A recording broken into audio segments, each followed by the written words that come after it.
Select Board meeting of Tuesday, October 24th to order. And the first item is approval of the agenda. So moved.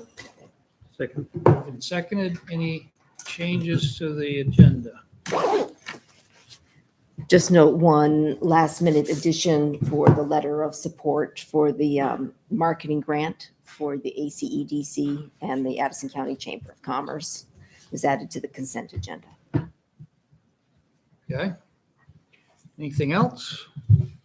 Hearing nothing else, all in favor of approving the agenda with the two additions to the consent agenda, signify by saying aye. Aye. Aye. Those opposed? Next is approval of the consent agenda. I move. Second. It's been seconded. Is there anything anyone would care to highlight in the consent agenda? I didn't know that discount beverage was sold. And there it is. I didn't either. Somebody from India, I guess. Hmm? Somebody from India. Yes. Owners. I didn't know Joe was selling it either. I'd like to highlight, because I cannot be here, I'm flying 6 a.m. tomorrow morning, and I am going to miss a Oh. very worthy recognition of our retiring police chief. And I hope that some of you can make it and make sure that he is lauded for, Did you say 6 a.m.? It's Thursday 4 to 6, right? I'm sorry? No, his flight. His flight's in the My morning. Oh, you're flying? The Okay. event. The I event have is in the trouble with afternoon. that one, buddy. Yeah. Don't even mention that. I know. He's retired. I don't know if he wants to be at a 6 a.m., but we can't laud him enough for everything he did for us in our community. And I really will look for an opportunity to thank Chief personally for everything he's done. And, I'll- Chief Covey, if you could make sure he knows how much appreciated everything he's done, and it's been a pleasure working with him. So I will be there. Actually, I was going to be there today by mistake. I called him and I said, "Are you going to be there?" He said, "I'm just getting on the plane." I said, "So you're going to miss Chief?" He said, "It's not today." And I said, "I just got ready and stepped out of the store to come to." Nice. So I'll be That's there. kind of you to throw yourself under the bus. And the other thing is Donna Donahue has asked to step down from the Select Board's Policy Review Committee. And Donna, we appreciate everything you did. The Policy Review Committee reviewed all of our policies, was able to update many and pull some out that were antiquated.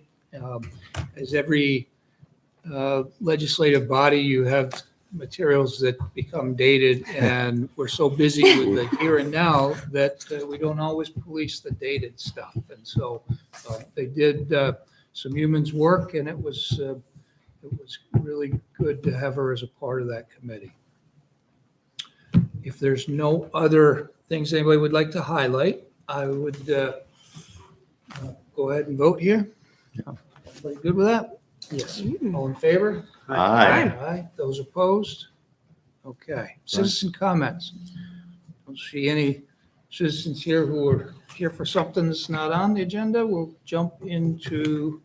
We do have some people in our audience. Must be on another list. Here. Does anyone in the audience have anything under citizens' comments? So you can read that thing out? Read That's it good. now. See the pictures and everything? I know who's here. Okay. Hearing none, seeing none. We will move on to Emily. Wow.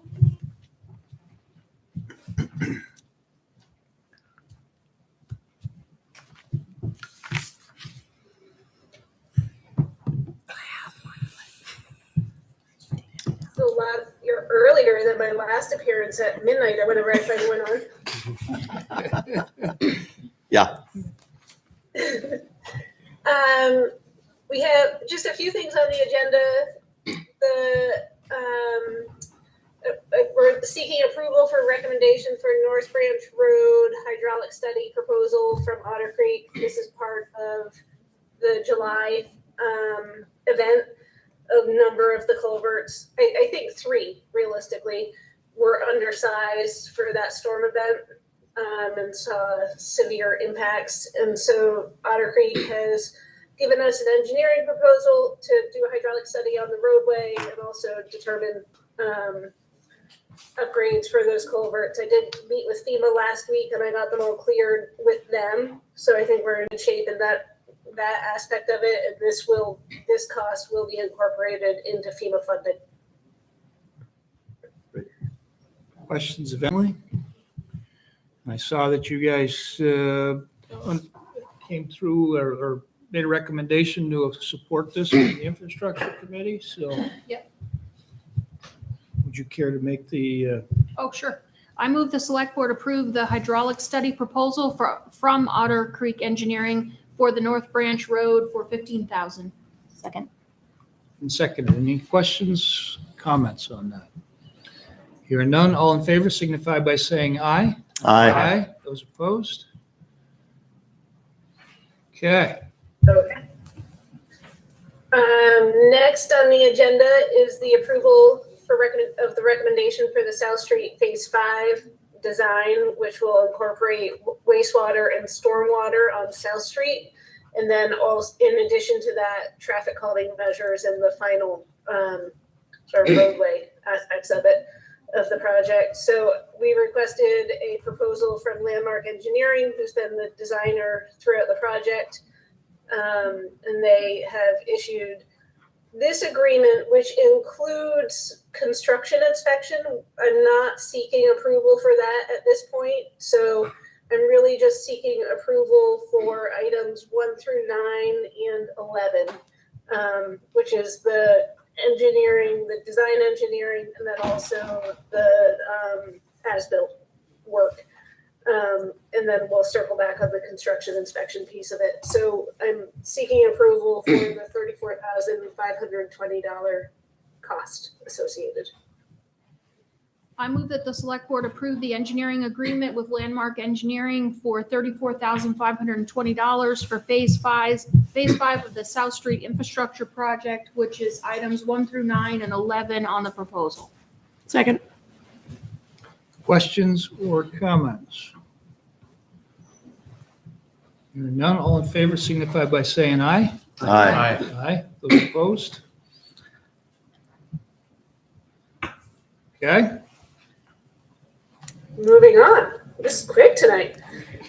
Some project updates. South Street is moving on. They've completed all of the services for the new line. They did pressure testing today on the new line.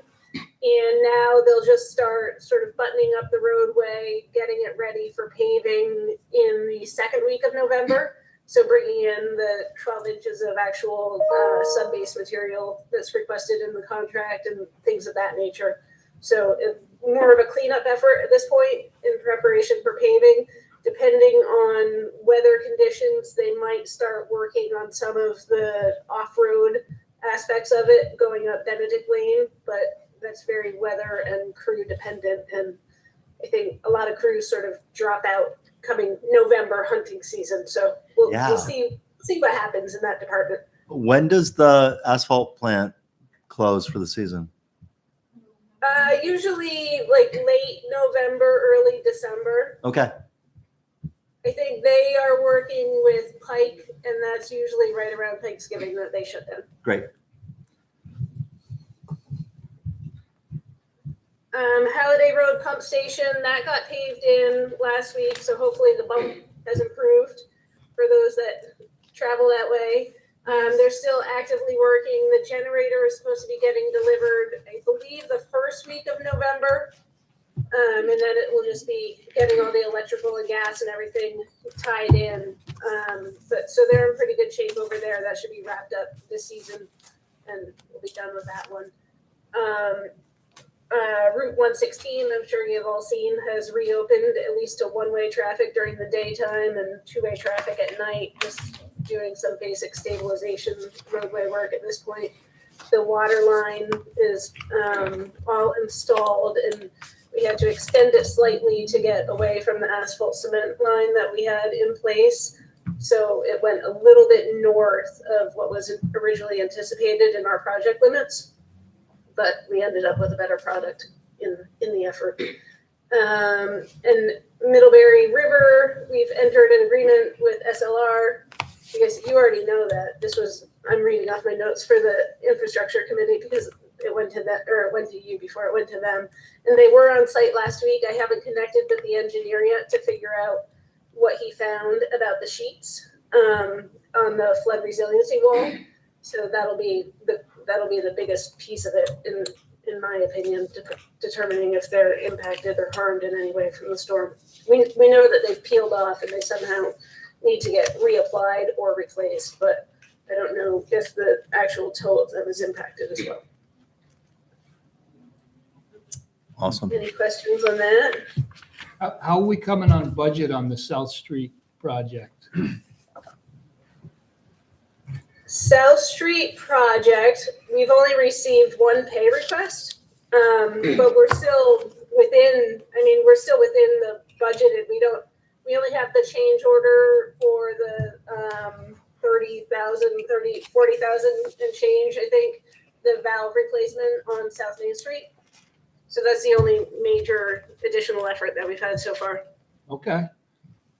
I was, And we just received, for the next phase of it, we have funding through the ARPA clean water funding that separates storm and sewer. We have $664,000 allocated for that next phase, and we actually just received an additional amount of funding for that phase through the state revolving fund. So for the next phase of it, we have significant funding tied to it. super. So, and then Remote 116, that was really nice to have that open. I There's a big difference. drove through it the other day. Usually you have to kind of zigzag to get from my house down to East Middlebury. So, Yeah, it helps. yeah. Emily, do you know what happened on Washington Street on Sunday? Water line, a lot of water running down. Where they I didn't know that it started on Sunday. I know we had a water break on Washington Street, sort of within the limits of last year's project, Yeah. but that's all I know. Okay. In our limits. Uh-huh. Yeah. I was I saddened. drove through it today, and it looked like it was on the more southern side of Washington Street, which was not in the recently paved section. So I don't know. I don't know. I can follow up. I don't know what it was. Okay. I was tied up with FEMA we had our huge submittal for the July event yesterday. It was due last night, so I was tied up with that for most of the day. Sure. How long's the guarantee for? Yeah, right. Was that when it was closed down? Hmm.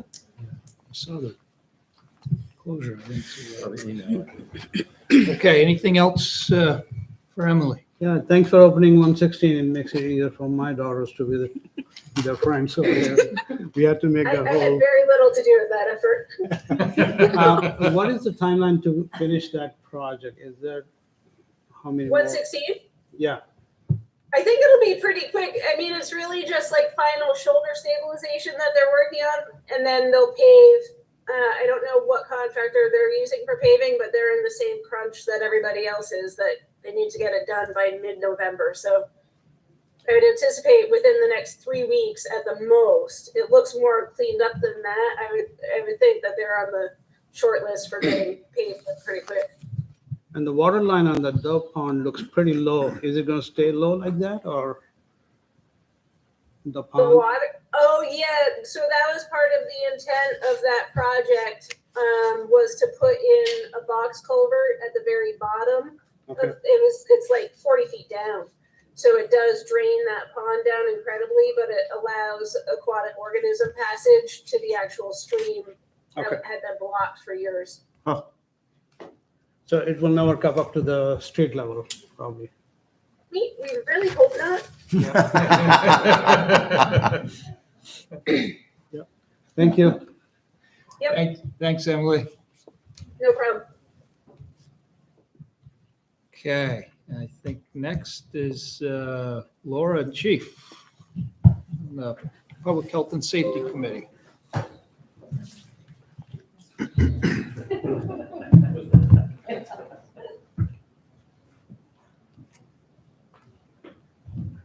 Hello, friends. No. So the Public Health and Safety Committee convened after a year. That didn't mean it wasn't paying attention, because obviously it was. But anyway, we did look at our structure, and as you saw in your notes, so they nominated me and elected me as their chair to replace Chief Hanley. And we're hoping that you will nominate and replace Chief Hanley with Chief Covey. So in addition to the two of us, we have Andy as our select board representative and Dan as the alternate. And of course, Gary Baker is continuing ad hoc as I am. And we have Andrew LaRoe from the Planning Commission. And we have somebody to select yet from the medical services, which you saw in your notes, because Mike has resigned. And Andrew is looking at reaching out to them to recruit whoever Porter's replacement is there, or someone from the medical services, could be State Department. And we did talk about that too, like, is there anybody else? But we're not looking to really like expand the committee more. We could always have stakeholder group meetings, as you are doing, like around the housing and downtown issues. So that's the composition. So we're looking for your motion to So why don't you, we'll let To Andy go ahead and make that nominate motion for and the select approve board the then. addition Yeah, of gladly. I move to appoint Chief Police Chief Covey. Jason Covey as a member of the Select Board's Public Health and Safety Committee. Second. Oh, you can have You? it. Okay, I'll take it. Very good. Okay, Yeah, all in favor? Aye. Those opposed? All fantastic. right. Welcome aboard. Thank you. it's official. Another duty.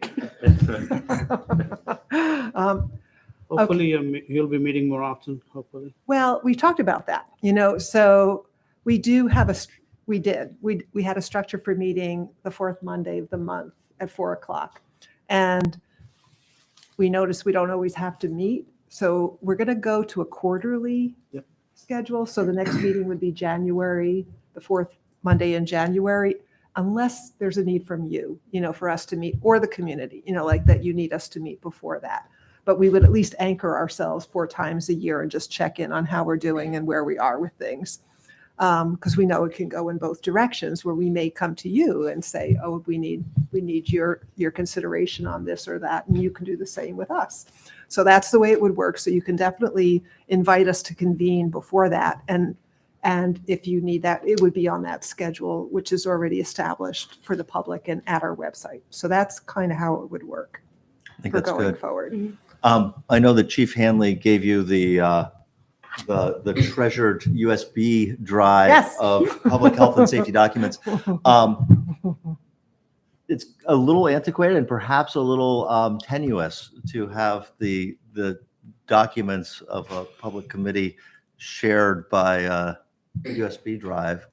And I wonder if the town might have SharePoint or some other tool available for the, Website. I mean, we do have all that archived on the website as well. do we? Okay, We very good.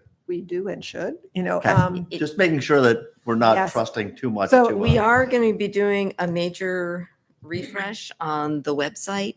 So it might be good at least to have a copy of that Okay. thumb drive. Very good. Well, I am happy to provide that. I know exactly where it is, and Yeah, in a static course, I was- free, I was the chair before that. I don't think I captured everything on a thumb drive, but I know that I have it on this laptop probably, and it's also archived at our website. Yeah. So, Okay. so that's the structure, and then we talked about a couple of things, that you saw in your notes. So we talked about traffic calming. No end to discussion on traffic calming. We all need to slow down for a safer town. But the Rogers Road community was there. And when we talked about, just how we could continue to help them. And you saw in your notes that there is a plan to continue to do more studying. And in the meantime, you saw that the fog lines had been restored on Rogers Road. And they talked about restoring the yellow divider so that it calms the traffic even more. And Bill was going to look at that and see if he could restore that while we are looking for other traffic calming solutions and do more study of Rogers Road. The other thing they wanted was a stop sign added at the corner of Monroe and Rogers Street because traffic isn't stopping as they come around that corner. And as the chief noted in his highlights to you, some of that is, vegetation that's intruding on that corner. Bill, again, thought that maybe we could add not a stop sign right now, but some other kind of warning sign for that corner so that we could help in that major bypass. And it was really telling, right, from the neighborhood, just how concerning it continues to be on Rogers Road. It is such a major bypass. There is so much traffic moving on that. Some of it is a result of what's going on, in terms of other parts of town. But I think it continues to be a very popular bypass. So we're looking to support them, there and of course in other parts of town. So Andrew Leroux actually shared with the committee a report that was done in 2012 by Du Bois for the Planning Commission here, and for the Regional Planning Commission on all the possible measures that you could take to calm traffic. And we have a guidebook that Chief Hanley gave, the retired Chief Hanley gave to our new chief. So he now has that. So we have the guidance on possible things that we can do to calm traffic. And you have seen that too in various presentations. And as we can do it, we will. And now that we're approaching, hopefully, the completion of South Street, we can look at calming measures on there that have already been discussed and, just continue to help by road design, to calm traffic down. That's the best way to do it rather than enforcement, right? So, and we call that road diets of various kinds, and there are lots of ways that you can go about that. So we talked about that, traffic calming. And then we talked about crows and efforts that we could do to manage their natural migration and congregation in downtown. And Dan actually shared a story about managing it at the Swift House with did you call it a blue-green laser gun?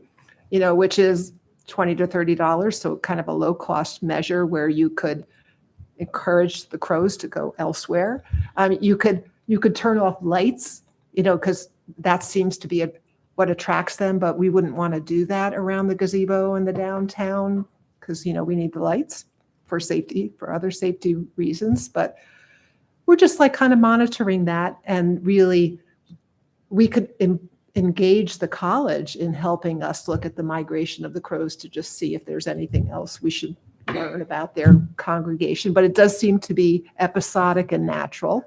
And so we talked about that. We talked about the crows and kind of some measures we could take to encourage them to go somewhere else. And Gary also suggested that maybe if the feds had not added them to the migratory protections, then the folks in Pennsylvania would be taking care of our crow problem for us.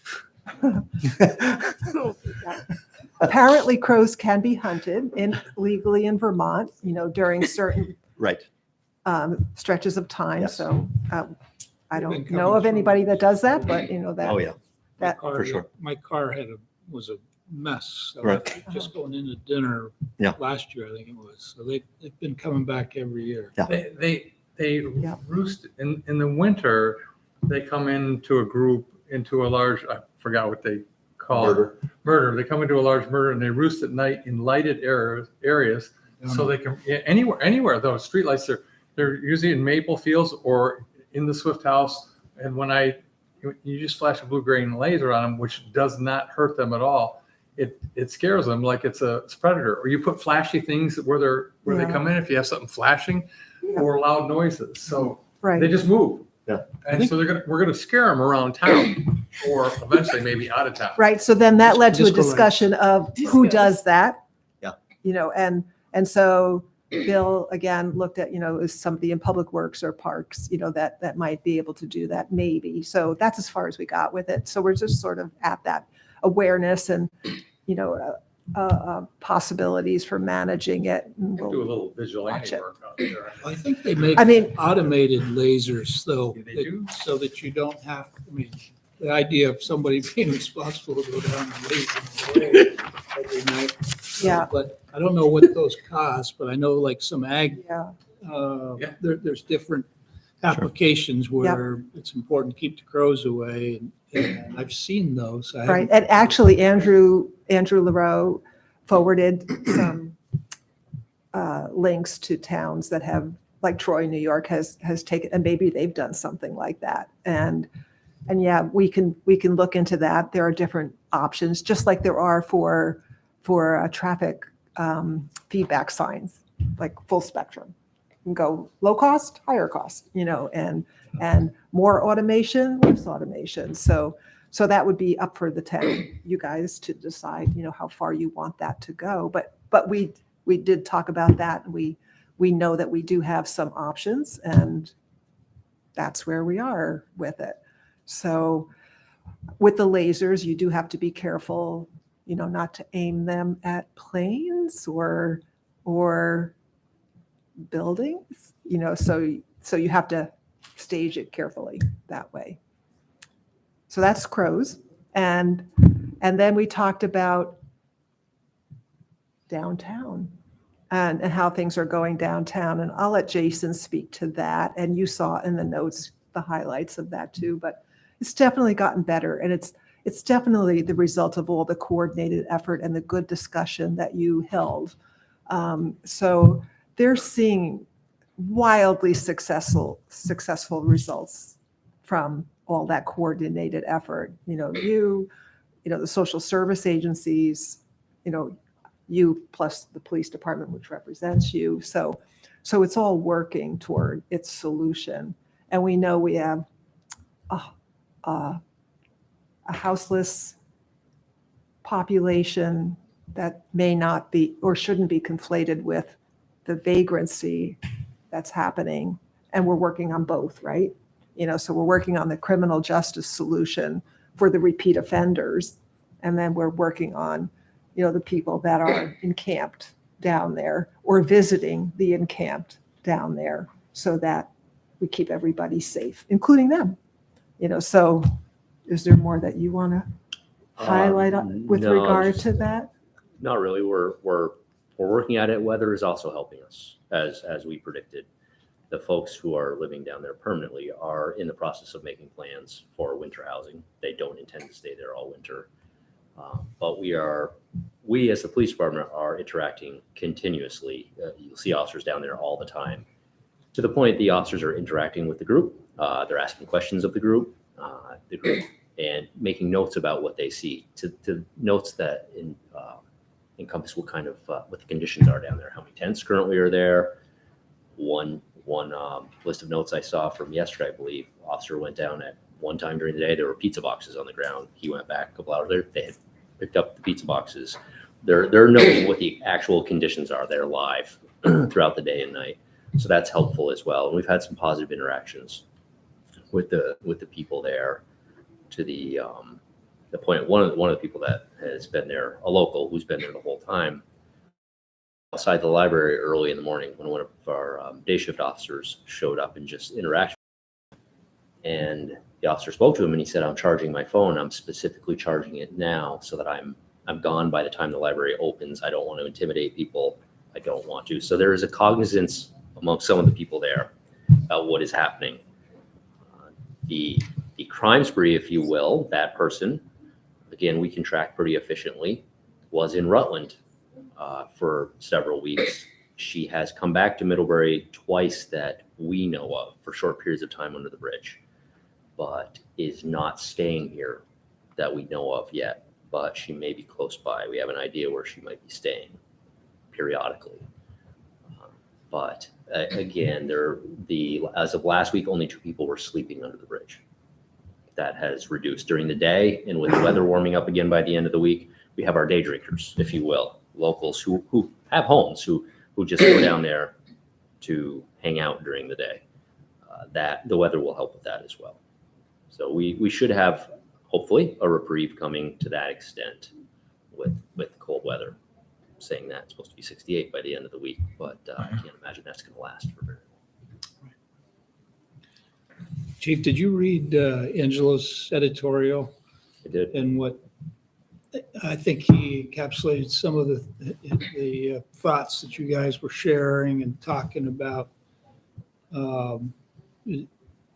Does that track for you? It does. This misunderstanding about Vermont's current bail system and Constitution allows, that's very specific about holding people without bail.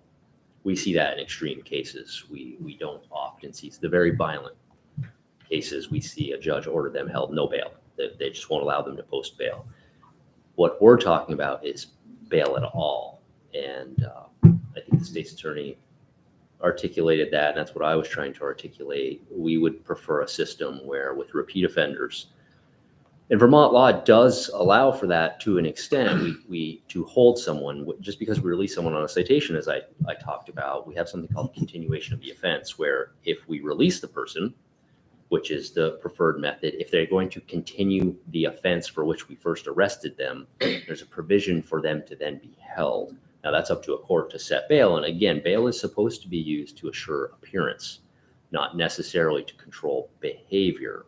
But we've seen an evolution of that in my career. And I think we need to look at not having such a bright line distinction. When you have a case like this that's so egregious that the community is held hostage to an extent, that there needs to be more tools in the tool belt for a person, and understanding that that's not just criminality, that is deeply rooted in substance abuse, and it's deeply rooted in mental health issues. So there should be a multidisciplinary approach. But right now our systems fail in this scenario because we've used all those systems in this one person's case. We have used involuntary mental health holds, and we have used the criminal justice system, both of which ended with the same result, her back out in the street committing more crimes. And that's unfortunately something we see quite often. Not to this extent usually. This one's an anomaly, but it illustrates that our system is not perfect and that reform is needed and a hard look is needed. And if it requires amending our Constitution, so be it. That's why there's a process for doing so. Just to note also that the homelessness task force is continuing to meet and is in the process of setting up a regular meeting time. And there has been tremendous buy-in to the task force. Many agencies, individuals willing to become involved. And we're reaching out to everyone. I just had a meeting with folks from the Turning Point Center last week who were very aware of this person that we're talking about and have pretty close knowledge of her, and helped paint a picture for me of what some of the issues we're facing are and how there is no ease. This is complex. Every time you peel a layer from this onion, you find another layer. It is highlighting where the system needs some really hard looks to determine what works, what doesn't work, where we're going, and from a public policy perspective. And meanwhile, this community unified approach is really helping a lot. And the homelessness task force, as it's reconvening is holding that together. And there are at least 14 agencies that are involved in that, from what I've been told. And that includes youth via our MPD presence there. So that's a good thing. And we want to continue that and report that progress to you. And the outreach that you heard about at the last meeting that the social service agencies are doing is definitely making a difference.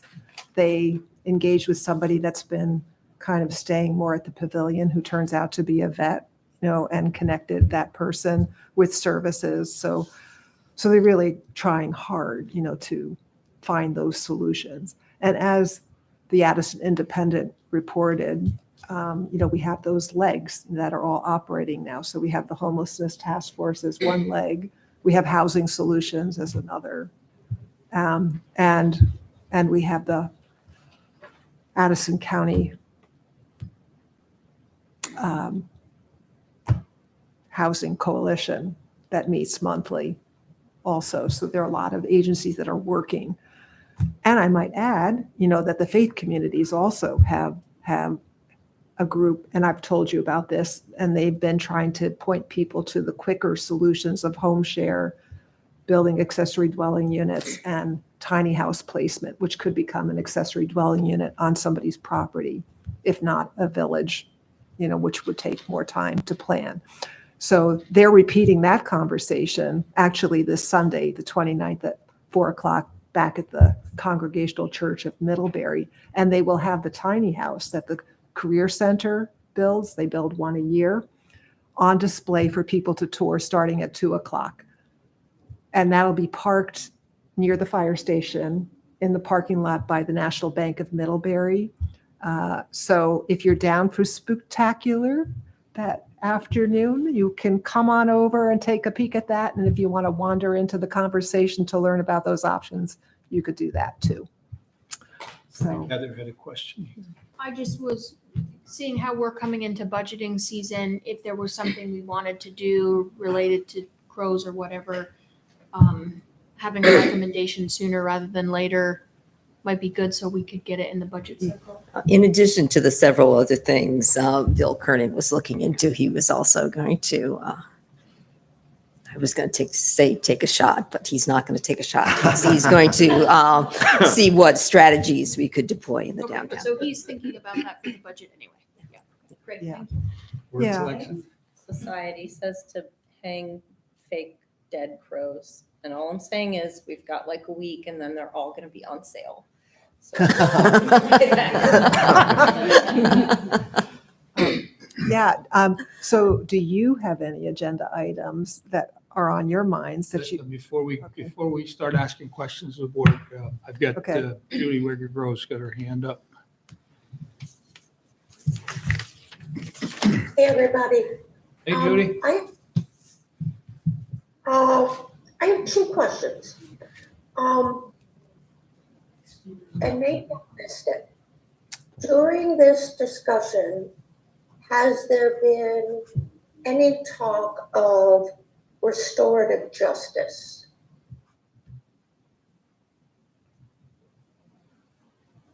So that is within the purview of the state's attorney's office, and whether they would recommend that, my guess, not to speak on their behalf, would be with such a violent history. They also take into account previous criminal history when they do that. Restorative justice isn't offered in all cases to all people. It is a tool. It's used in very specific circumstances, but I can't speak whether that would be an offer made. In this case, I'm not even aware if any of these cases have reached arraignment yet. It's too early to say. There's a lot that goes into that decision-making process. I can tell you that the social service agencies know about restorative justice as a tool that some of their clients could take advantage of, so they will refer them if they need expungement of record or they need help with, DUIs and managing that sort of level, like of support. So we know about that. And it's good for us to mention and be aware of restorative justice as another tool for helping See what people. else. What was the other question, Judy? Well, just to clarify, the state's attorney is the only body that can determine whether restorative justice will be utilized? Mhm.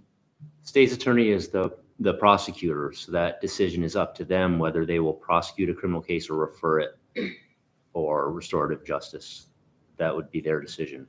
They may consult with police and ask us if we think that's appropriate given case circumstances, but it is their decision. because it bypasses the normal prosecution process. Okay, my second question is, have people, or have you all, or any of you all, looked into what neighboring towns, particularly Bristol and Virgins, are doing in terms of setting up like tiny home communities, lower middle income communities? Because apparently there's considerable work being done. You know, and I know it takes a plot of land to do this. I mean, in some locations, they're even offering, you know, they're saying to people, if you have a backyard that can house a, what is it? Sorry, ADU, AUD. Accessory dwelling unit, yep. Sorry, whichever one it is. That if you're willing to house a tiny home, for instance, you know, that's providing a solution in a number of areas. Yeah, so just to not prolong this discussion, this wasn't on the agenda. The housing is certainly one issue. We have a lot of people working this issue within Middlebury. It's not new. Middlebury is a more expensive town to build in. I don't know, you know, we've amended the zoning. We are supporting Middlebury College and Summit's efforts to build some additional housing, some of which is required to be by virtue of some of the funding, that's more affordable housing. But we're not going to solve this tonight. We're all working on it, Judy. We're all watching every other community, but within Vermont, nobody has the answer right now.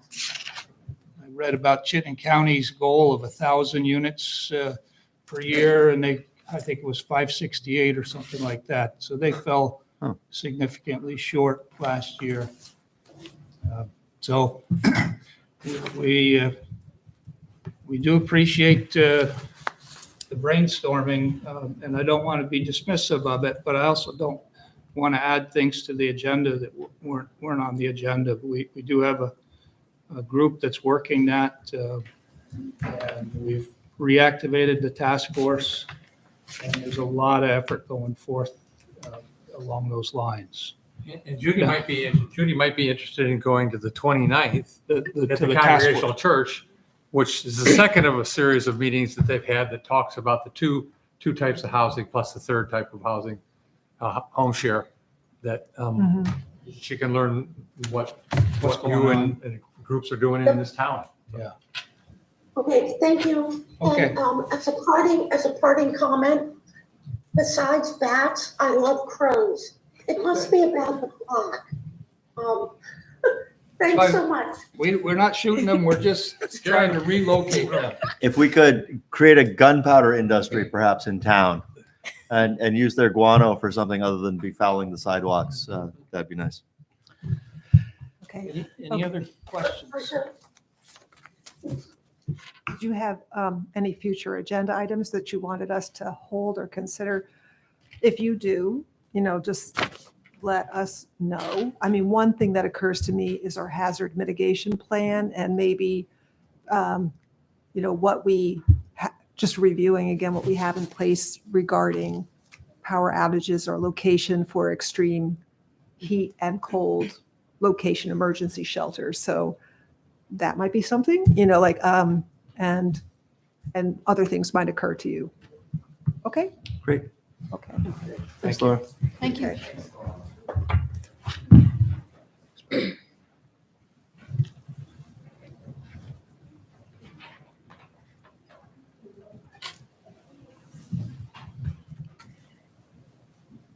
Howard.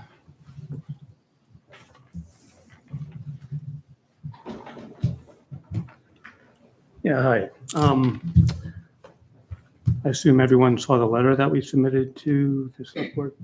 So back in August, you approved moving forward with the application for the MERP, the Municipal Energy Resilience Program, which everyone gets who applies. So easy call there. But so our recommendation is, well, let me back up a sec. We have some members of the SEAC, the Climate Economy Action Center, who are also members of the Energy Committee. So they switched hats, came in with a recommendation to use the $4,000. We're not talking about a lot of money to put towards two items. One is having an energy navigator, which is someone, it would provide a resource for people to go, someone they could go to talk about energy efficiency. Where do I begin? Just helping them navigate through it. Sort of like what we went through back with Obamacare, right? There was a navigator to help people navigate that. So it'd be something similar to that. And that aligns with the objective of the grant, which is, I guess it's from ARPA is what's funding that. So, but the thing is, with $4,000, it's not going to go very far. So their recommendation is, if we take all the towns who acquire those funds within Addison County, we can pull the money together and have it go a lot farther than it would just, one of the things in the grant application was it to be used for having a resource, a person to go to one-on-one discussions. But $4,000 isn't going to get you a lot. So the idea is to pool the money with other Addison County towns and apply it towards one a navigator, which they want to pilot that program. And the other is there's a platform called Mass Energize, which is proven to be pretty successful in Massachusetts. It's a platform that is localized. So Middlebury would have its own page, or however you want to put it, to help people also find resources to help them. So we think that's really the best use of the funds. I mean, we're not talking about a lot of money, $4,000, but we think it would go a lot farther than just us trying to have an ice cream social down on the triangle, So SEAC is a county-wide organization. it is. So they can bring this to all the towns and say, hey, go grab your $4,000 and let's all do this navigator thing. Yeah, and Matty Shropshire from the Regional Planning Commission is helping other towns with the application process and also trying to help pool that money. So she's also working on behalf of SEAC to do that. So that's the recommendation. That's the first part. That's the mini grant, and there's the bigger $500,000 grant that is a whole separate discussion that we'd like to apply towards the library. But we'll see how that goes. Any questions on? I didn't want to. A lot of the details are in the letter, so I didn't need to go through all that. Any questions of Howard? Just quickly, have any other communities in Addison County received funds yet? They have? And, Yeah. and are they willing to do the same? Yeah, they have a. I'm not sure I don't know if anyone's online. I don't know what the number is right now, but a handful maybe. That's good. I Cool. didn't know if you were the first or either way, I'm fine. I'm good with it. So Somebody care to make a motion then? I move to authorize the town manager to enter into an agreement with the Climate Economy Action Center of Addison County for an amount not to exceed $4,000 for the establishment of a regional mass energized community website platform. second. Moving second, questions or comments? I didn't realize it was SEAC. I thought it was just SEAC. Well, it's SEAC, but that just doesn't have a ring to it. Yeah, I understand. We like to say SEAC. Gotcha. Well, each one has a SEAC. Yeah. A little SEAC. Sounds redundant. It does. A little stutter. Very good. Chittenden County might say that one. SEAC. All in favor of the motion signify by saying aye. Aye. Those opposed? Okay, thanks, Howard. Thank you. Thank you. Appreciate it.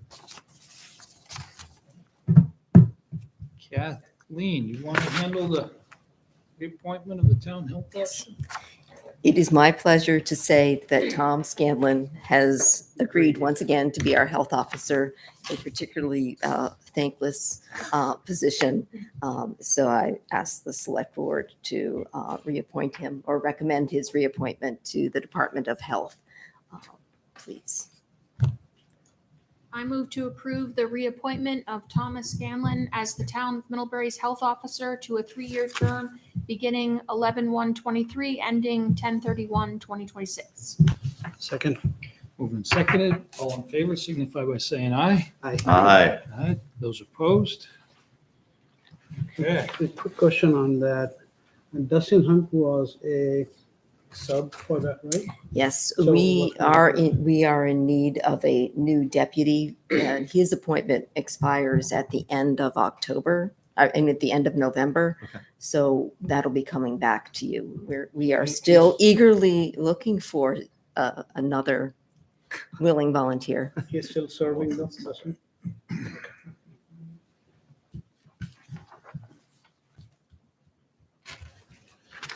Okay, next is, oh, Laura. I just forgot to mention that Tom Scanlon, or our health officer, is a member of the Public Health and Safety Committee. And so it might be, and in the interest of those considering deputy health officer, it would be good to know what the qualifications are that you're looking for that. So can they find that at the website? Sure, or they can contact Beth. There's also on the state's Department of Health website, That's what I thought. all of the qualifications. So for those viewing that might be interested, and in the past, we've had people from the medical community that have stepped in, like we had Dr. LaFiandra for a while, so you could be that kind of person. And I hope that somebody out there that may be watching or hears our report considers it. So next is Wyndham Mobile Home Park. As you may know, the town of Middlebury holds a subordinated mortgage in connection with the Vermont Community Development Program grant funding for the Lindale Mobile Home Park Septic System Improvement Project, which is well underway. And the Lindale Mobile Home Park is owned by the Addison County Community Trust. The attorney for the Addison County Community Trust has presented the board with a updated, amended, and restated priority agreement to reflect recent changes in the project, specifically a supplemental loan from the Vermont Housing Finance Agency in the amount of $500,000 and the payoff of the National Bank of Middlebury construction loan for the project. Town Attorney Benj Putnam has reviewed and approved the proposed First Amendment to the amended and restated priority agreement. Questions? Pleasure of the board. I move that the select board authorize town manager Kathleen Ramsey to sign the proposed First Amendment to the May 2nd, 2023 amended and restated priority agreement for Lindale Mobile Home Park. Moved and seconded. Any questions? All in favor signify by saying aye. Aye. Those opposed? And Churchill utility easement. At your last meeting, the board reviewed and approved the granting or the notice for granting of a utility easement to the Churchill family of 1 Forest Lane.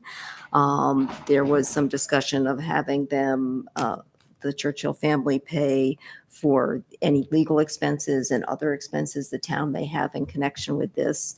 And there was also some interest expressed in charging a fee for the easement.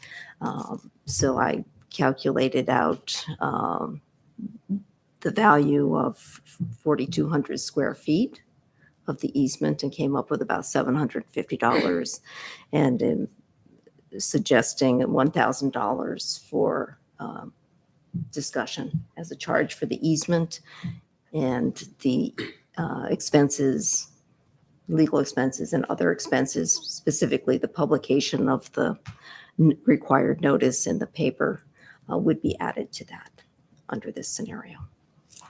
That's great. I walk this region every day with my dog. It is very steep. I am intrigued to see how the sewer line goes in through there. That's steep. It's Gotta steep. come flying off the hill. Yeah. And it's gonna turn though and dump into the manhole, right? Well, it goes in Colonial Drive, right? It is a Yeah. manhole. Yep. Yeah. I'm sure the engineers got it figured out. I'm but you sure have they to do. Be careful that the water doesn't outrun the solids or you end up. Oh, yeah, right. This is Aha. this is well beyond that. Lots of water. I'm sure the engineer has got it. Yes, very good. I like it. Any comments on it?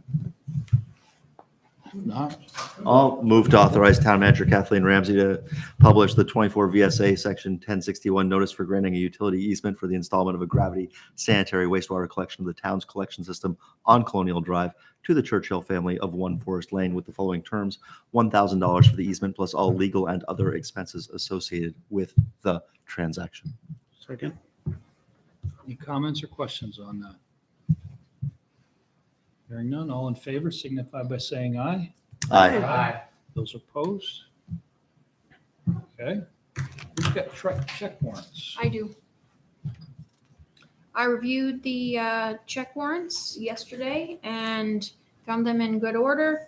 I'll move to approve total expenditures in the amount of $677,257.82, consisting of $550,402.46 for accounts payable, $126,855.36 for payroll for the period October 11, 2023 through October 24th, 2023.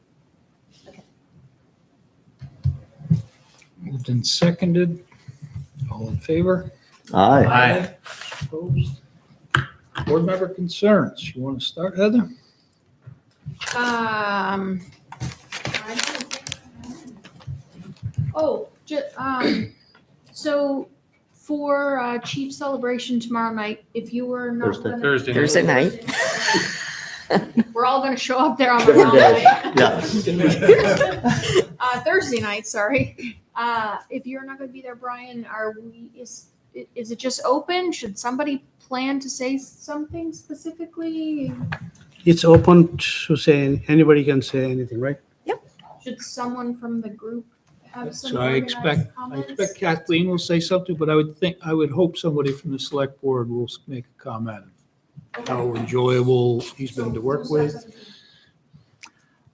I would be glad to do it, but I've not been here very long.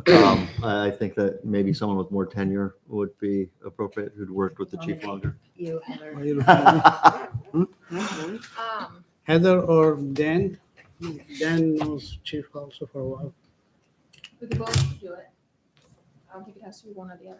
Okay. I just want to make sure, I guess I just didn't want to leave it to like somebody do it. Like, let's make sure that, Yeah, no, good Good idea. Good idea.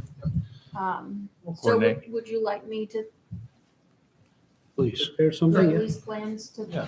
Okay. Why And not? I do have to get a hockey player to the rink before I go, so I may be there, but I should be there for most of it, maybe not the first part of it. I'm sure they'll be always socializing for a while Tap the before. mic and get people's attention. Okay, Lindsay? I have no concern. It's amazing. Dan? My biggest concern is the email I received today that Karen Duguay has Oh. resigned. Oh, I yes. think that's devastating for this community. I think she's probably done more than any individual in this town has done over the last 10 years that she's been doing this job. And I'm not sure how we're going to replace her, and I'm not sure how we're going to ever find anybody the amount of money she paid was made to do the amount of work she did. So it's going to be a tough one to fill, and I'm concerned because the BMP has become a a viable organization under her leadership. I think that at the ACEDC, yeah, right, she'll still be doing some of the same good community building Yes. event That's type things, but it was great having her as our champion Right. for Middlebury, for Right. sure. They're more county-based. Economic Development, Fred Kenny's under Fred second. Kenny. And knowing Karen, I'm sure internally they have talked about who will continue. I feel like she's They're always on playing. car shows and Thursday night things and That's true. DMP meetings and representing businesses. Yes. But you try to make me feel better. but you Yeah, a didn't. little bit. Anyway. I'm all set, thanks. Isabel? Two things. So our next meeting is November 14th, but property taxes are due November 15th. So this is my announcement to everyone to make sure they pay their property taxes. And I thought I'd let you know 3 weeks ahead of time instead of the night before. And then the second thing I wanted to mention was we have a meeting scheduled for December 26th. Wondering what people think about moving that to December We always 19th. work around them. Yeah, that We'll- Wanted to mention it ahead of time. we appreciate that. Yeah, I'm always thinking ahead. Good. You're thinking about property taxes, my goodness. She's definitely thinking ahead. Wow. Andy? I was so impressed by Heidi and the Charter House presentation at our last meeting. I attended their open house last weekend. The work they do, the dedication, and the folks that are there are incredible. The warmth and empathy in that structure and organization is incredible. Really neat, and I hope I can find the time to get involved over there. I think that the weather is going to assist us in our current vagrancy, property crime issues, but we better not be complacent and better have some ideas for spring about how to nudge things into a place where we have better oversight and controls in place to protect our downtown. That's all. That's it. So along that line, that was one of the things I was thinking about. I see it as it's certainly a lot of issues. It's very complex, but I simplified it in my own mind as you've got the one with all these issues, but there's a lot of people working them, and there are some tools. And they are, with them activated and working it, can make some progress. Making sure that people have at least a warm place to sleep or a dry place to sleep, that they're fed, and that they work towards counseling to have jobs. But then there's this group that's smaller that we don't have any tools, and that for me is more problematic. And I haven't heard anything that gets us, other than the weather, any kind of security that we're working that. And I wonder about us signing a letter asking for them to look at the stuff that was talked about at our meeting and that Angelo pointed out, and sign that letter to the governor and to our state legislators. Sure. Yeah, I think there's a role for bail reform and looking at this from that side as part of, yeah.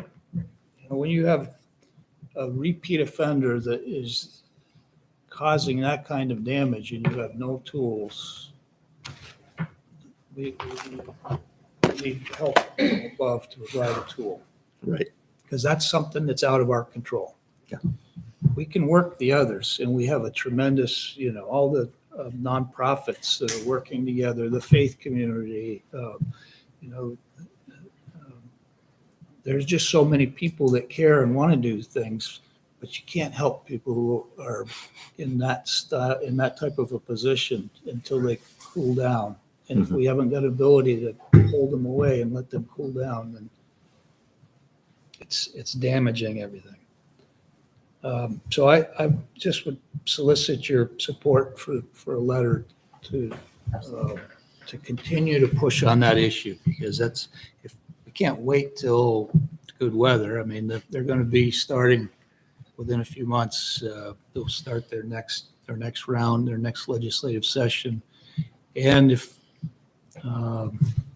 they saw that as a big enough issue, and maybe there's something they can do statutory, not the constitutional side, that they could accomplish in one of their sessions. Yes.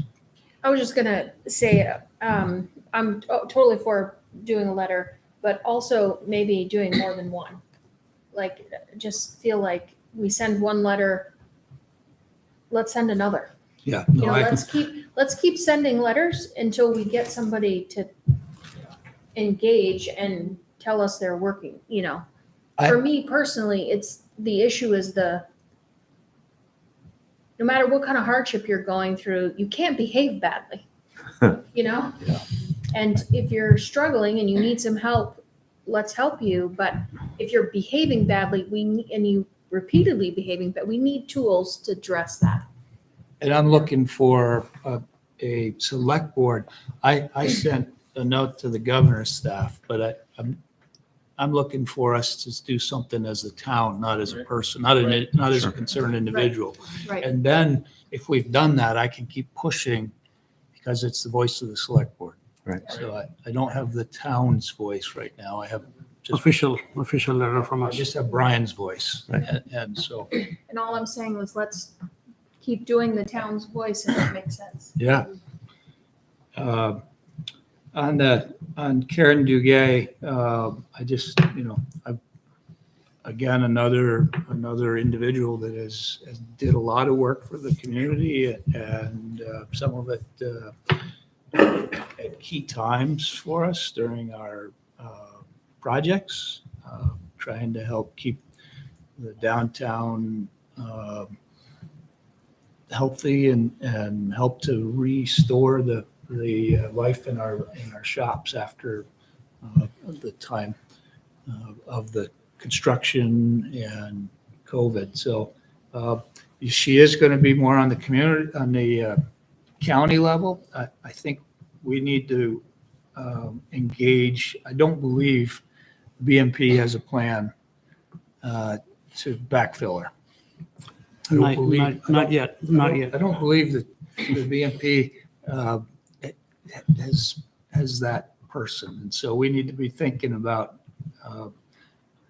how that, what are the things that we would want. I think we have some say as a major funder of that position. And we should provide the BMP any input that we want to, this is, if you're ever going to change that position, this would be the time to change it. Sure. So, Could we get a copy of Job description? whatever there might be, job description, I don't know if there is there? pay scale? I mean, we funded, but she worked for the BMP. That's right. She's not a town employee. But we didn't hire her? No. I was on the hiring committee, Oh, okay. so I have. So the BMP executive board, they hired her. Okay. It's still a good opportunity for input. Is all I'm saying. Sure. It'd be helpful to know what her duties actually are. She does everything, but Yeah. But she works about 10 times more hours than she's paid for. yeah, absolutely. Of course. Laura has her hand up. Yeah, I just wanted to say, Brian, that I think that the providers would be willing to sign off on a letter regarding, reform that you're talking about. This were pretty powerful too, in terms of having the unified voice. I just wanted to offer that. That is a good I idea. think they're your ally too. all right. So I will be missing, like I said, on Thursday. Hope you have fun. He's not only a great community member and leader of our police force, but pretty cool guy. So, all right, motion to adjourn. Second. Moved and seconded. All in favor? Aye. Those opposed? Woohoo. Right. Wow. Man. The early one. Now I'm on red, but I made it. Crazy.